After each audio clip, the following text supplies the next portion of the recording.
Tradition, trade and culture have connected Europe and China for hundreds of years. In the 18th century, a small number of products escaped from China and lit a touch paper in the West of excitement. In this special series, we'll uncover the intertwined social and cultural histories of Europe and China, from the ancient Silk Road to the modern era. Art is traveling as a silent ambassador to spread the word about culture and civilization. It's amazingly impressive because they were such incredibly talented artists. When you talk about silk, with a value of 3 or 4 garments, you could buy a palace. We'll be seeking out the European spaces where traces of China lie hidden in plain sight. Wow! This is the Chinese room, and it's definitely one of my favourites within the house.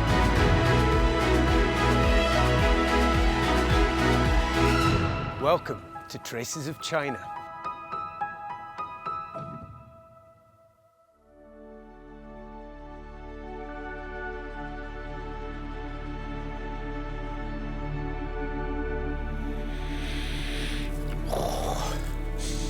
Gosh, they smell absolutely amazing. I mean, what could be more English, right? There are not many art forms which the British can actually claim to have invented, and the landscape garden is possibly one of them. But only in a European context. Once you look at the world context, then of course the Chinese were there 2,000 years before. English gardens are known for their wild, blooming flowers and a harmonious embrace of nature. But the roots of these carefully crafted landscapes can be traced far beyond the British Isles, deep into the ancient traditions of Chinese garden design. But what is a Chinese garden? Nestled in the heart of the English countryside is an unexpected treasure. This is Chinese. That's Daphne yes, Phyllum. Daphne Phyllum, yep. And this is another Chinese rose. Let's go along here. Colin Little and Penny Sterling have completely reshaped their family home into the most remarkable homage to the 2,000-year-old art of Chinese garden design. Oh my goodness. This is just a view into the garden, really. So A threshold. A threshold. This is exactly what the archway is all about. It's a threshold to go into the garden. Double dragon gateway, because it's got 2 little dragons up here. I suppose for the uninitiated, how would you describe a Chinese garden? Chinese gardens are supposed to be a mimic of the whole of nature. So that's why you need water, because you need a lake. You need mountains, so you have stones, and you need flowers and buildings as well.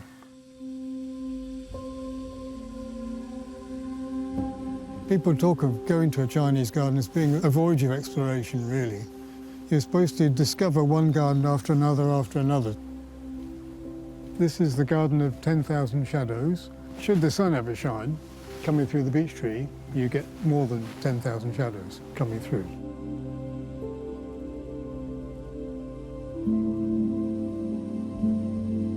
This is a Tang Dynasty poem, selected by a Chinese friend of ours who said, "And you need poetry in a Chinese garden." My evening raft journey starts in the lake near the woods, when the insects sing and the reeds sigh. 10,000 shadows are cast by the moon's light, and 1,000 sounds rise in the autumn air. Now I have reached the evening of my life, and my longing for home is growing upon me. Beyond those floating clouds in the northwestern sky, what is the destination of the flowing river? How terribly appropriate, seeing as how both of us are ancient. It's Oh man, exactly, it's yeah. moving though, Yeah. It is, isn't it? Wow.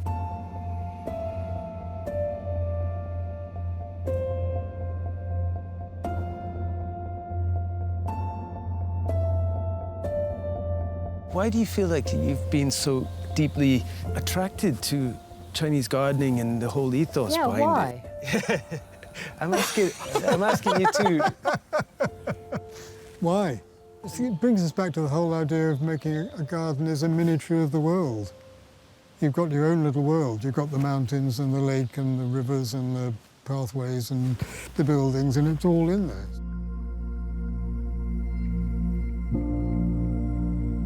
Much more than just pagodas and bridges, Chinese gardens are an exploration of what a garden can be. Ideas of how to be in nature, how to see it, and take pleasure in it. That's a borrowed view. It is a borrowed view. That is a borrowed view if ever I saw one. But how did these ideas become rooted in what is thought of as an English garden? So the earliest record of Chinese gardens from Suzhou started from 500 BC. You can see it's developed for over 2,500 years.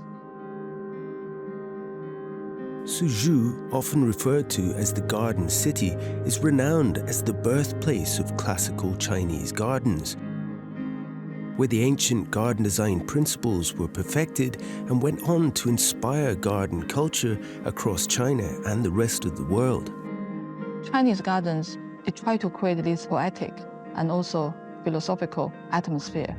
So when you are in the Chinese garden, you should have this freedom of thinking beyond. Dr. Wei Yang is an urban planning pioneer. Her work is focused on the harmonious integration of nature and human habitation, drawing inspiration from ancient Chinese philosophies. I want to show you a very famous example of Chinese landscape painting. It was painted in Song Dynasty. It's year 1113. It's called The Scroll of 1,000 Miles of Rivers and Mountains. God, it looks absolutely stunning. It's cinematic, isn't it? The original copy is in the Forbidden City.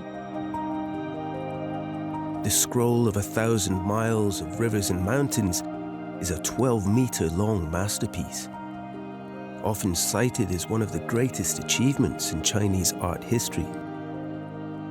The Chinese garden design is very much influenced by the Chinese landscape painting. Once you have seen this, you would really start to make philosophical connections between the Chinese landscape painting and the Chinese gardens. Yeah, so there's that symbolic dimension. All of these are things that they're kind of primal attractions, aren't they?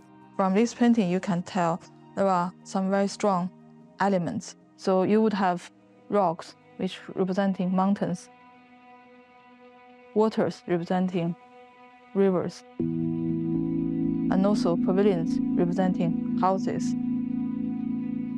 So these are exactly the key 4 factors in the Chinese garden design. What Chinese garden try to create is not really replicate the real world, but actually the spiritual connections between the garden and the outside world. And also try to promote a sense of freedom. You wouldn't really trim the trees in that particular shape. You would really allow them to create this unique shape. While this 900-year-old scroll would not have been directly known of in the UK, principles it embodies would later serve as an inspiration for a new fashion of landscape garden design. What would the contrast have been back in the day before the kind of arrival of some of this new Chinese style? If you would imagine at the time, the British garden design was very much influenced by the French style. So it was highly controlled into symmetrical shapes. Naturalistic is not only about using natural elements, it's really about how you put them together and then how you present them. So they're going from a world that is very axial, controlled, symmetrical, into these random lines, right. Elegance. But actually, these lines are highly controlled. These elegant lines is more difficult than the straight line. You really have to train your hands and also have to train your eyes. So I think this Chinese philosophy and the Chinese culture trained the Chinese people to appreciate this elegance. Do you think there would have been any resistance to these sort of ideas? I think British people were very open and they were fascinated by the Chinese culture and by the difference. That's why we had this major Chinese garden design movement in the 18th century in Britain, because people just loved it. Yeah. I read a line, it was a plea for irregularity.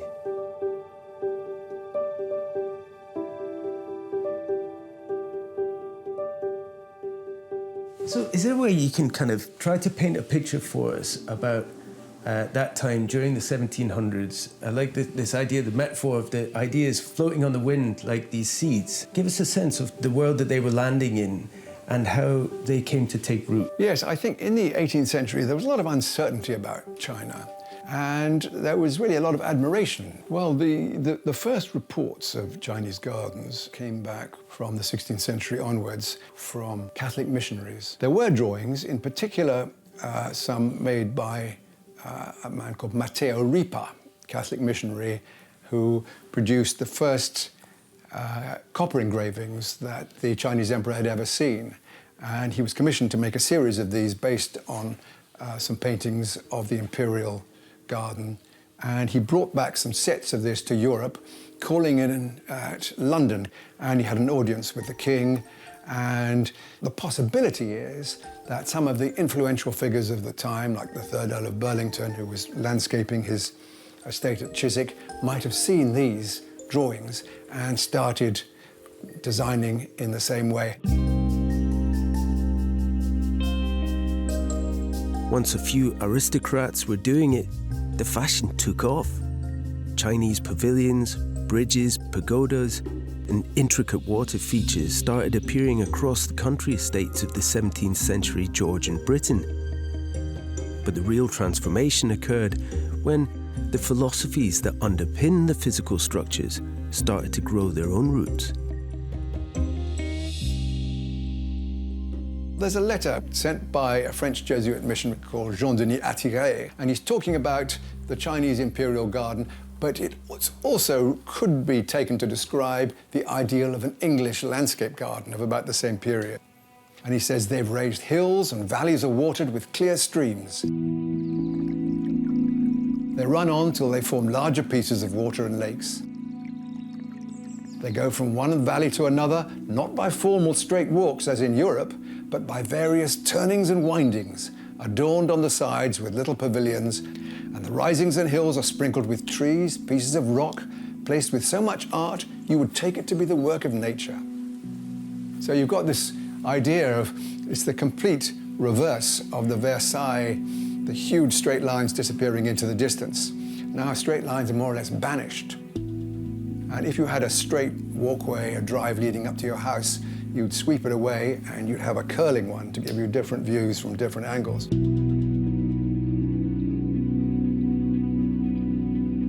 The historic gardens here at the Hesticombe Estate in Somerset offer a unique juxtaposition of both formal and naturalistic design approaches. Hello, Hi. Claire. How are you doing? Nice to meet you. Nice to meet you. Wow. God, this is very, very beautiful. Well done, I guess. Congratulations. Right, so you're the head gardener here, right? I am. So this is Hesticombe's formal garden. So I guess, the basic question is, what makes a formal garden formal? It's really hard to pinpoint, but I think a lot of it is, it's an informed landscape, it's a designed landscape. It's prettied up with the flowers, I guess, but I think the geometry is part of that. Putting down a hard structure and then filling it with soft nature, if you like. Yeah, it's interesting, the aspect that you get from being up here is very much you're kind of looking over the garden. You almost can take it all in from this single point. Yeah, it's really good. And if you imagine in the house, looking out from the top windows onto your garden, so it would have been quite an elitist view, I guess. Interesting, yeah. It's very interesting, isn't it? If you were used to seeing gardens like this, with that strict geometry, with the house looking over it all and seeing it all as a one-A, it looks like a carpet that's rolled out in front of you. You can imagine how going to a more naturalistic garden, with all that light and shade and all those kind of hidden objects and structures, you can see why it might be quite radical at the time. As the Chinese-inspired English landscape garden became the height of fashion in the 18th century, landowner and garden designer Copplestone Bamfield created a wild, winding walk through the grounds of his estate. They wanted there to be drama all the time in their gardens and almost like a sense of the fear and wonder of nature. So craggy rock faces and dark spaces, open spaces, taking you on a journey.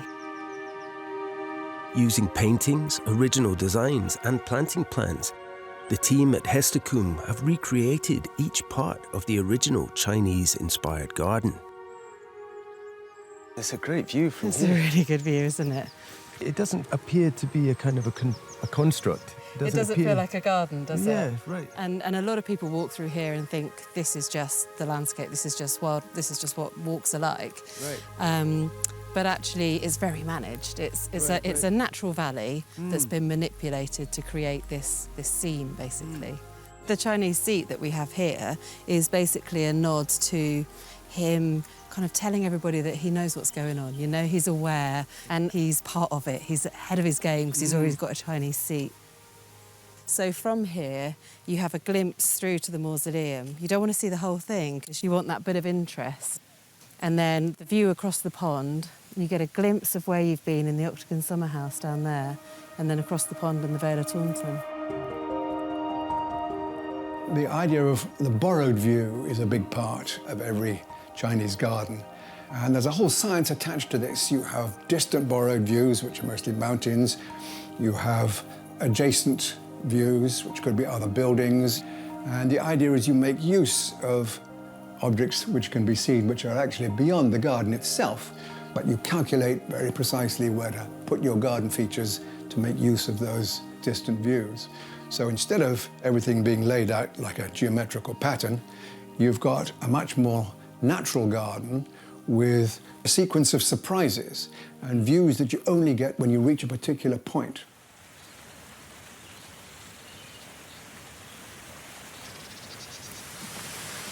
Oh my goodness. It's quite magical, isn't it? It really is. It does feel a bit like a Chinese garden, looking at it like this. It's the precision, isn't it? Like that rock definitely has to go there and that fern definitely has to go there, and it's that kind of like manicured nature, I guess. It's so beautiful that it's kind of... Doesn't look real, does it? Doesn't look real. I think that's the spiritual dimension, is what the Chinese gardens try to create. It's beyond the physical dimension. I quite often will come and rub the quartz stones so that they really gleam. So that's one of the jobs that we do to maintain this view. I see you've got two brushes. I've got two there. brushes, Okay. so you can have a go. Put me to work. My background is in fashion and textiles, so I've been to art school, and it's kind of like it's a massive art project.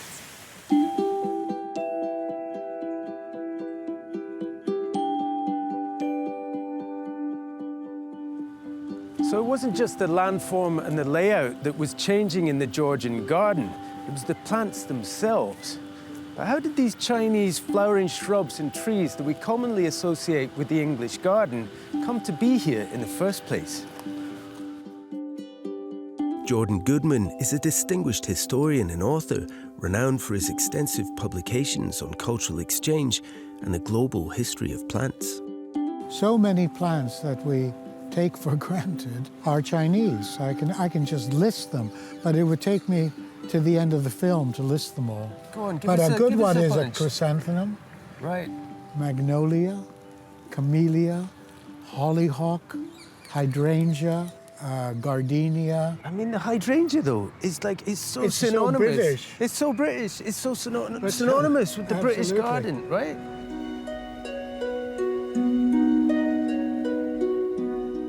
The camellia would have been very sought after for three reasons. One, it's got beautiful coloring. And the second is, you can see it loves the shade, which is very good for a country that doesn't get much sun.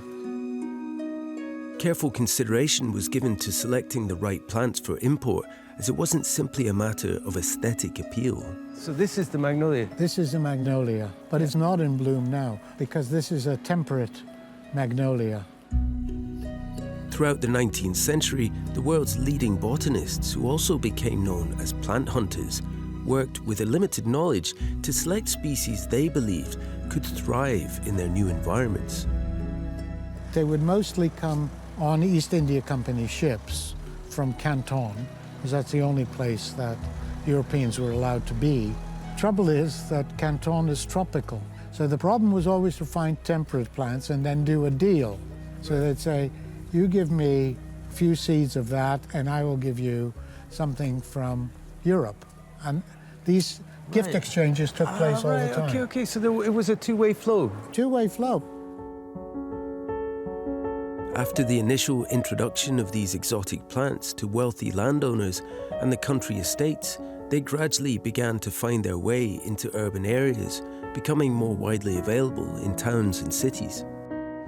So can you try and paint a picture for us when this was the absolute perimeter of London City? Yeah. Can you try to give us a sense of what that must have been like for them to encounter Chinese plants for the first time? Well, I think the main thing is increase the color of the environment. Right, yeah. So you think of Georgian London as being sort of, brick-colored, and then the Chinese plants, all of those would bring color that you've never seen before. Yeah. And so would that have been it, ultimately? Like the exoticism of it, the smells and the colors, was that what was driving this? Oh, for sure. It's just pure sensory Absolutely. pleasure. Yeah, and it was not from, Holland. It was from some really distant place. With the fact that it had come so far. It comes so from far, across the adds world. it to the cachet of it. And then once you've got it, then I guess the challenge is how to grow it. How to grow it, how to propagate it, how to make sure it produces seeds so you can pass it on. And that's why the frustration that was felt by a lot of gardeners that they couldn't get anything to grow, which is why they wanted living plants. But living plants require completely other technology. And what was it that bridged that gap? How were they able to then import live plants? What you do is you build a greenhouse on the ship. No way. That's Yes, a brilliant... And you put a gardener. No. Yes, to sleep with the plants. During the plant hunting era, not only did hundreds of exotic species travel from China to the UK, but also traces of the cultural rituals and practices that surrounded them. This is quite unusual in London, isn't it, to have this many plants on the street? There was an initiative to bring plant life back out of the gardens into the public. And the only way to do it is to put it in pots, which is Chinese. Right. Chinese gardens were always in pots. It's funny, you're talking there, and there's a rich smell of flowers in the air right now, and I'm wondering which one of these that is. God, it's beautiful, isn't it? That's where it's coming from. It is. All the way down the street. That's amazing. You can smell that from all the way down the other side of the street. Oh, that is amazing, isn't it? It's intoxicating. Oh my gosh. And that is a gift. Not just everybody who lives here, but everyone just passing through. Nature is public by definition.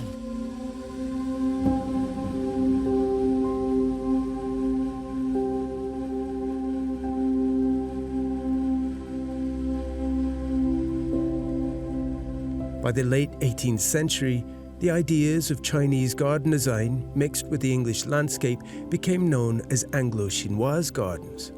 And over the following 300 years, this new naturalistic style set seeds in the imagination of garden designers across Europe and can still be found today.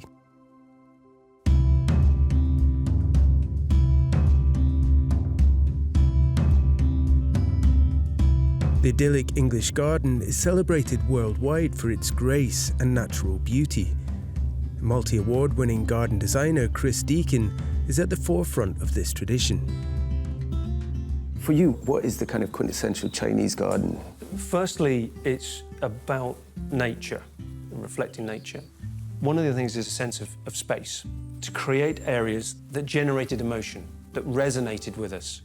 And that movement, even in a small space, you can still have that journey and sense of discovery. Would you say that you had Chinese elements in your garden designs? Yeah, very much so. That principle underlines everything we do. It's fundamental to good garden design, I would argue.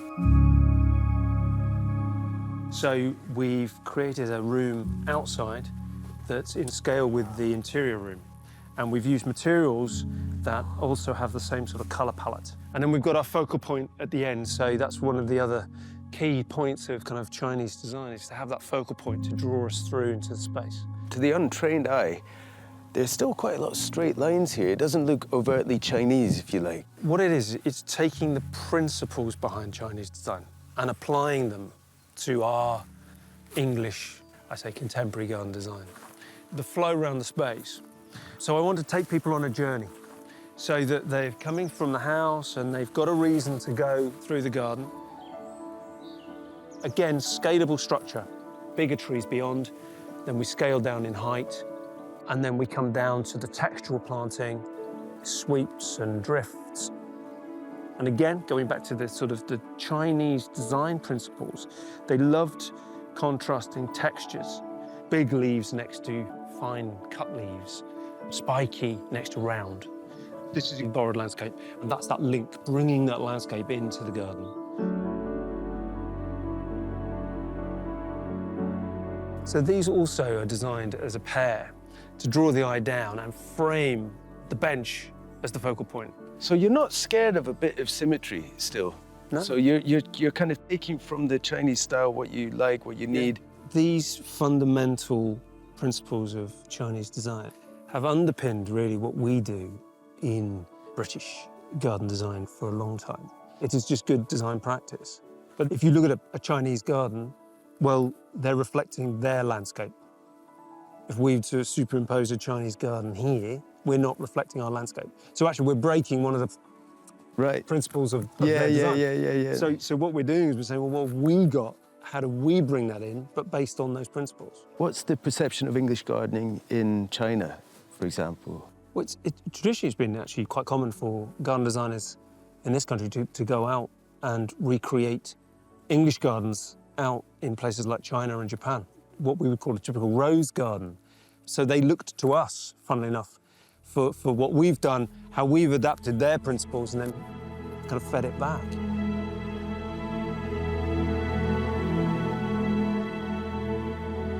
When you create a really successful garden, and it can be any style, but if that speaks to you, if that gives you a sense of well-being, if that gives you a sense of place, if that gives you joy, then that's what gardens are. For me, walking in a garden like this, it just gives you time. You can't be distracted by anything when you're here. You're just in the moment. I think by looking at other cultures to see what's happened, what they've done, how they think, we can very much enlarge our own way of thinking. You relate to the garden the way you relate to your philosophy of life. The pathway is a meander through life, not just a pathway through the garden. You have energy flows. The chi that's running through you is also running through the plant. So you become one with nature, but it's nature on your terms. It's not nature in the wild. You bring the wild into the domestic scene. Hi. Yeah. Did you plant this? Yeah. Oh my God. Not a long time ago. What kind of plant is it? It's a jasmine. My daughter. Wow. She's called Jasmine? Yeah. Oh my gosh. It's impossible to measure the subtle and profound ways these historic cultural exchanges impact our everyday lives, and yet we should always appreciate that these dialogues are ever evolving, with their influence steadily enriching our world. A lot of Chinese people, when they got older, would retire from Beijing or wherever it was they were and make a garden. So we've done that. Life begins when you make a garden. Would that do? That'll do fine.